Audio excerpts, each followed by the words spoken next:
अब 12वीं में आपके अगर मार्क्स थोड़े से कम ज्यादा भी आते हैं तो अगर आपने 95% भी ले आया और कोई प्रतियोगी परीक्षा नहीं निकाल पाए तो आपको अच्छे कॉलेज में एडमिशन नहीं मिलेगा।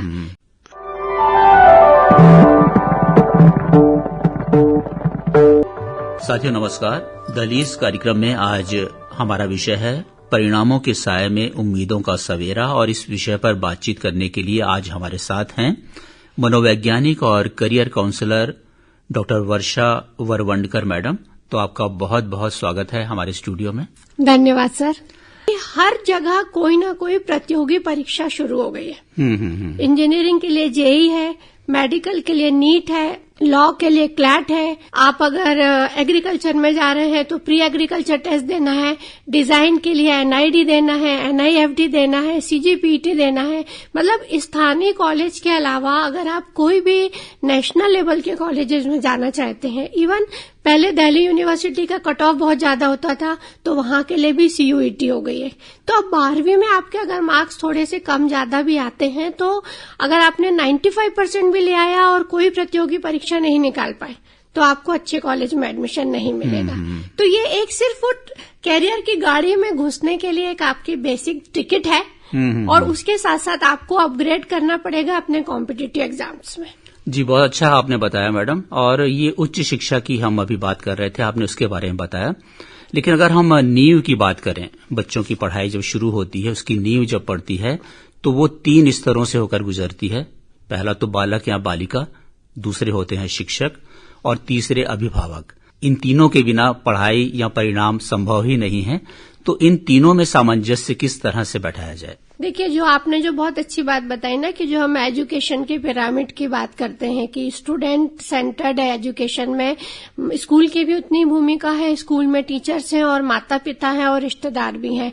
तो इनमें जो आपको शुरू से ही अपने बच्चे को ये बताना है कि आपको पढ़ाई करना है। देखिए, अंक का महत्व है, लेकिन अंकों का महत्व कहाँ पे है? जहाँ पे इंटेलिजेंट बेस्ड करियर हो। अगर आप कोई इंजीनियरिंग में जा रहे हैं, मेडिकल में जा रहे हैं, लेकिन जहाँ पे क्रिएटिविटी और स्किल्स की बात आ रही है तो वहाँ अंकों का बहुत ज्यादा महत्व नहीं रहता है। और जो अभी हमारी नई शिक्षा नीति आ रही है एनईपी 2020 में, हम स्किल्स पे बहुत ज्यादा जोर दे रहे हैं, हम क्रिएटिविटी पे दे रहे हैं, हम निर्णय क्षमता पे जोर दे रहे हैं। तो अब तो ये हो रहा है कि हमको अपनी माता पिता और स्कूल को भी अपनी थॉट प्रोसेस बदलना पड़ेगी, क्योंकि उसमें ये बताया जा रहा है कि हमको बच्चों को पढ़ाई के साथ साथ उनको स्किल्स में, जिसको हम 21वीं सदी का कौशल 21st सेंचुरी स्किल्स की बात कर रहे हैं। जी, मैं यही बात पर आना चाह रहा था। हाँ, तो अभी हम बच्चे को उस पर डेवलप कर रहे हैं करके। तो पढ़ाई तो जरूरी है और परीक्षा भी जरूरी है, क्योंकि बिना परीक्षा के आपका आकलन नहीं होगा। क्योंकि जब तक आपके पास कोई एक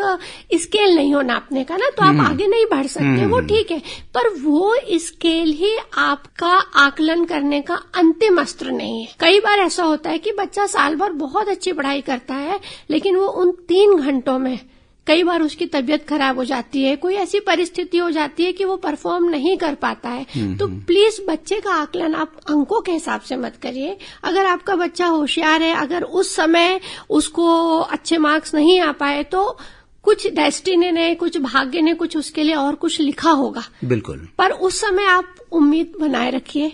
और जो माता पिता अगर बच्चे को ये सहारा देते हैं, ये विश्वास देते हैं कि बेटा हो गया, हम तुम्हारे साथ हैं। तो ये जो परीक्षा के समय में ये जो बच्चों की चिंता, अवसाद, उस कारण में यही होता है कि हम कहीं ना कहीं, हमारा समाज, हमारा स्कूल, हमारे माता पिता बच्चे को ये विश्वास दिलाने में असफल हो जाते हैं कि हम असफल बच्चे को भी उतना ही प्यार करते हैं।